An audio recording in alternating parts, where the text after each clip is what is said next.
Les amis, s'il existait un championnat du monde de la connerie, je peux vous assurer que nous serions champions. Champions du monde. Je vais regarder avec vous quelques petites infos, comme ça, assez insolites, qui sont passées à l'as dans les médias traditionnels et qui valent le détour, hein. Franchement, vous allez voir, de vraies pépites.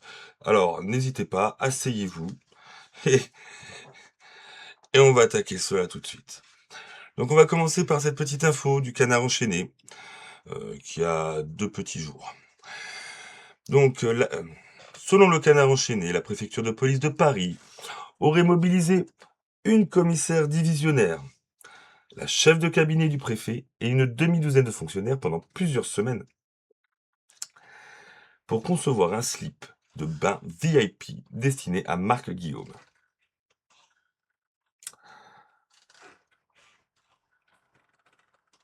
Rigolez pas, hein, parce que ils sont payés avec votre argent. C'est toujours Nicolas qui paye.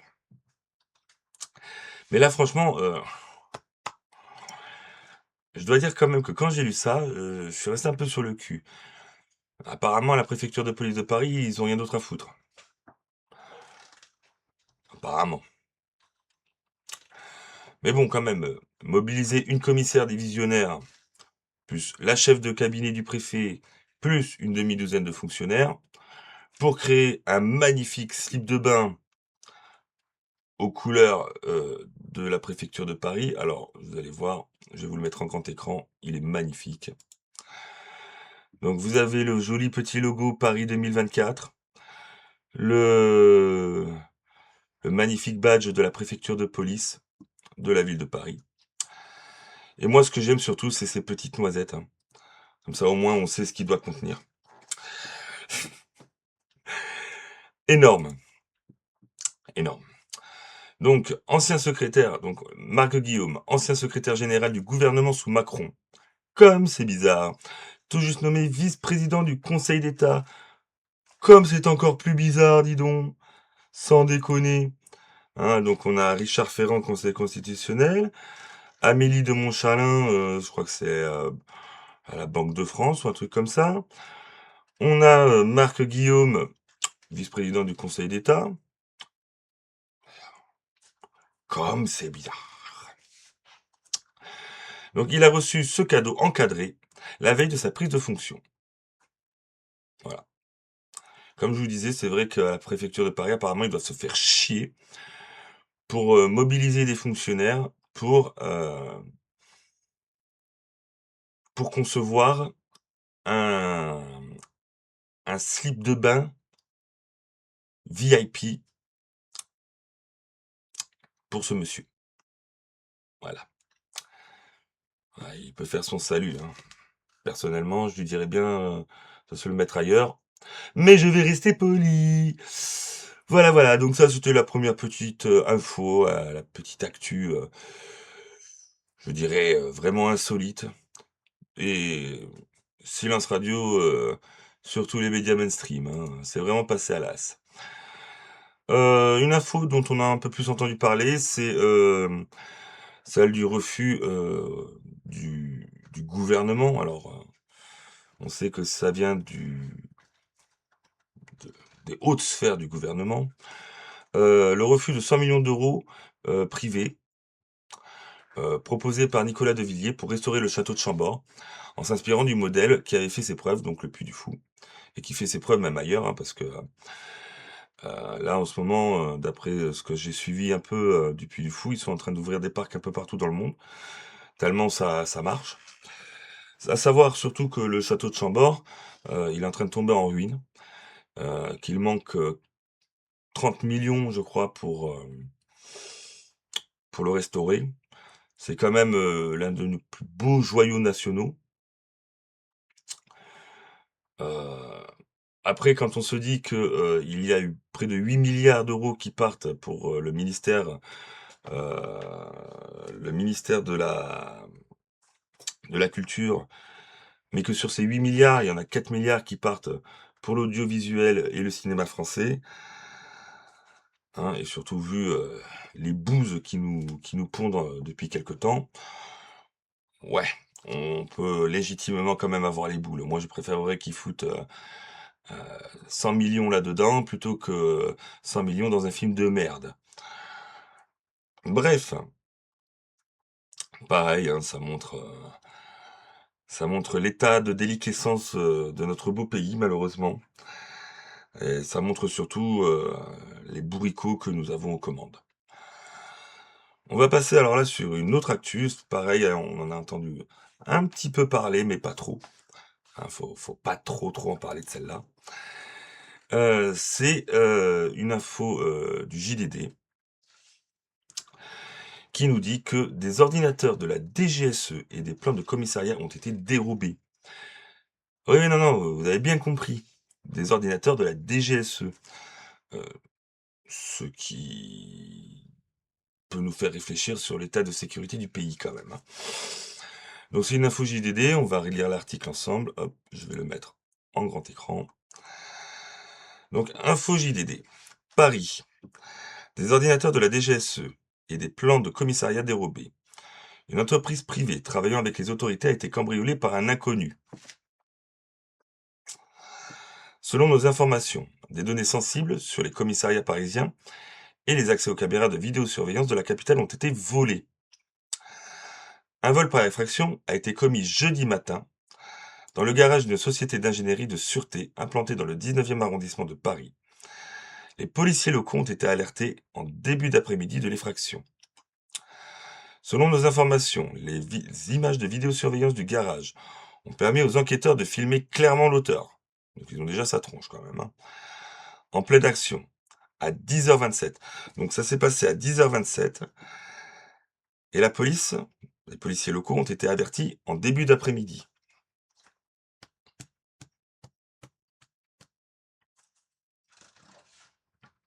Mais non, non, tout va bien. Ne vous inquiétez pas, tout va bien. Tout va bien. Quand je vous disais en début de vidéo que s'il y avait un championnat du monde de la connerie, on le remporterait haut la main. Le malfaiteur a fracturé la porte blindée avant de s'emparer de 2 ordinateurs de marque Lenovo, siglés DGSE, et de prendre la fuite avec une valise Samsung noire quelques minutes plus tard. Alors là aussi, pour ceux qui ont un petit peu de connaissances dans le domaine, Lenovo, c'est une marque chinoise.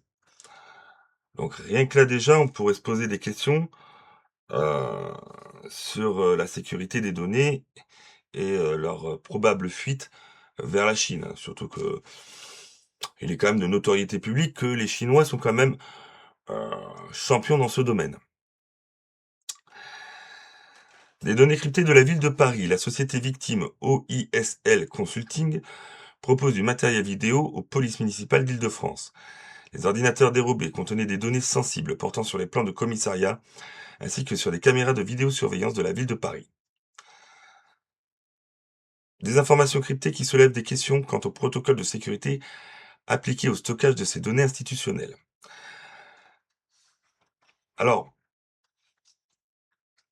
il y a quand même un dicton que j'aime bien qui dit que trop de coïncidences tue la coïncidence. Alors oui, oui, on peut sérieusement s'inquiéter du vol de ces données parce que d'habitude, euh, déjà, personnellement, hein, c'est juste mon avis, et dites-moi ce que vous en pensez en commentaire. euh, je pense que le mec savait très bien où il était, il savait très bien ce qu'il volait, et d'habitude, quand on cherche à s'approprier ce genre d'informations, ce genre de données, c'est qu'on prépare quelque chose. Et vu ce qui se passe en ce moment, ben, on peut ne pas être rassuré, hein, de la situation. Le cambrioleur a également emporté plusieurs accessoires, 2 caméras thermiques, 2 holsters pour caméras et plusieurs pistolets factices. Le préjudice global est estimé à moins de 10 000 euros. Alors moi, c'est pas le préjudice en coûts financiers qui m'inquiète, comme je disais, c'est plutôt le préjudice en données sensibles subtilisées. Heu, Qu'est-ce qu'ils vont en faire? Pourquoi? Heu, Surtout en ce moment où on a quand même un risque, d'attentat qui est assez élevé, hein, faut être honnête. Oui, on peut sérieusement s'inquiéter, se poser des questions. L'enquête est en cours pour identifier l'auteur du vol et déterminer si cette intrusion cible intentionnellement l'accès à des données policières. Il y a quand même peu de chances pour que ça ne soit pas le cas. Voilà. Petite info. Alors je sais qu'ils en ont parlé, rapidement sur une ou 2 chaînes, mais ça a pas fait les gros titres et disons que ça a été, rapidement balayé par le reste, de l'actualité. On va aussi parler d'une autre information, qui nous vient ce coup-ci de Valeurs Actuelles. Je vais me remettre en plus grand. Donc un policier a été blessé lors d'un violent refus d'obtempérer entre Stein et Sarcelles. Selon Valeurs Actuelles, le père de la ministre Sarah El Haïry se trouvait à bord du véhicule. Pas mal pour une ministre de la République, hein? Je sais pas quoi. Alors on va me dire: «Ah ouais, mais elle peut pas être tenue responsable des bêtises de son père». Non peut-être, mais bon quand tu ministre, quand tu occupes un poste quand même assez élevé dans le gouvernement, tu fais quand même comprendre à ta famille qu'il vaut mieux quand même qu'il vaudrait mieux qu'ils ne fassent pas trop les cons. C'est enfin, je sais pas, c'est de la logique, c'est du respect, c'est du respect pour la fonction, c'est du respect pour, le pays que tu es censé servir. Apparemment, chez certaines personnes, l'éducation et ce genre de raisonnement, ça leur vole bien au-dessus de la tête. Les faits se sont déroulés dans la nuit du jeudi 21 au vendredi 22 mai, c'était donc la semaine dernière. Après qu'un conducteur au volant d'une Renault Twingo a refusé un contrôle de police, multipliant les excès de vitesse, les franchissements de feux rouges et les mises en danger.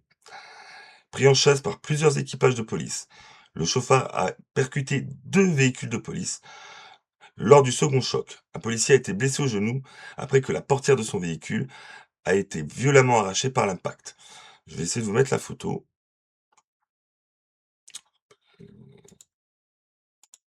Voilà.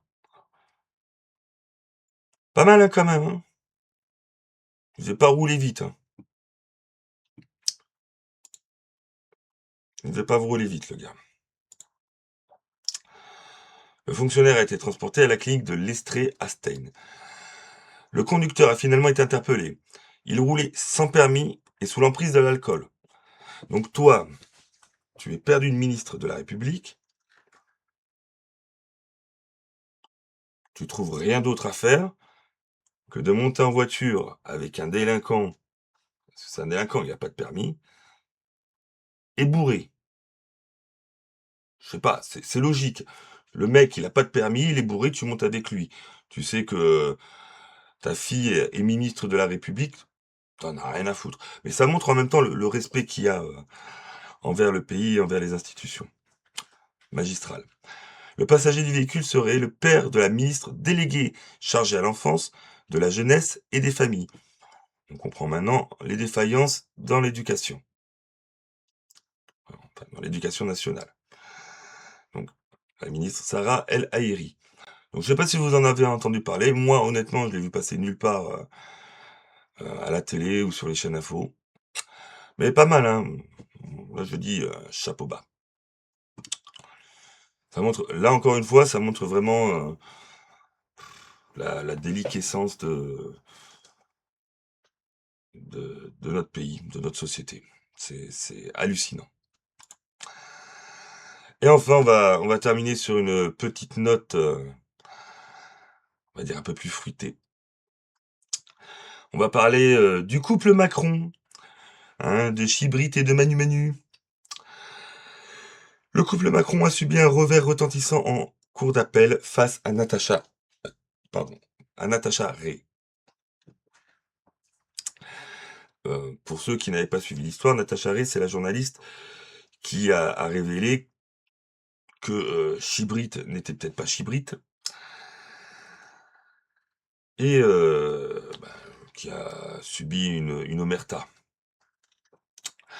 Alors que les médias traditionnels s'attendaient à une condamnation ferme, la justice a balayé la quasi-totalité des accusations de diffamation. Une décision inattendue qui bouleverse le paysage politico-judiciaire. Alors, oui, on peut imaginer que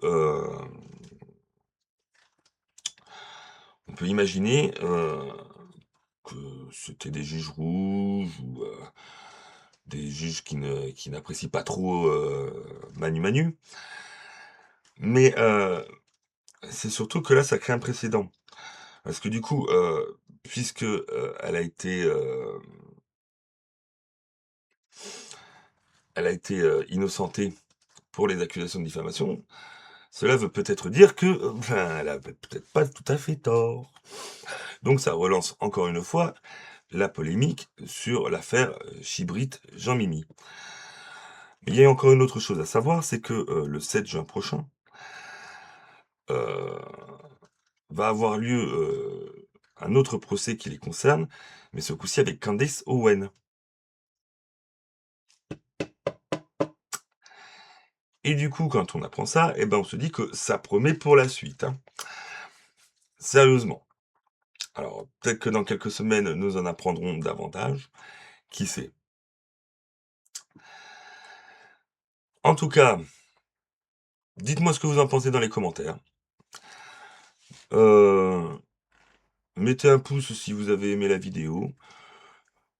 Je pense que nous allons nous retrouver très bientôt, étant donné que dans 2 jours va avoir lieu la finale de l'Europa League avec le PSG. On se souvient de ce qui s'est passé l'année dernière. On se souvient même de ce qui s'est passé il y a 2 ou 3 semaines. Donc on sait à quoi s'attendre. Je crois que même la préfecture de Paris notre sinistre de l'intérieur, Nunez, a mobilisé 22 000 policiers et gendarmes. Bon, il va les mobiliser, mais en même temps, hein, à chaque fois, les autres cassent tout. Et oui, la triste France dans laquelle nous vivons aujourd'hui. Bien, quoi qu'il en soit, mes amis, je vous souhaite une très bonne soirée, et je vous dis à très très bientôt pour de nouvelles aventures.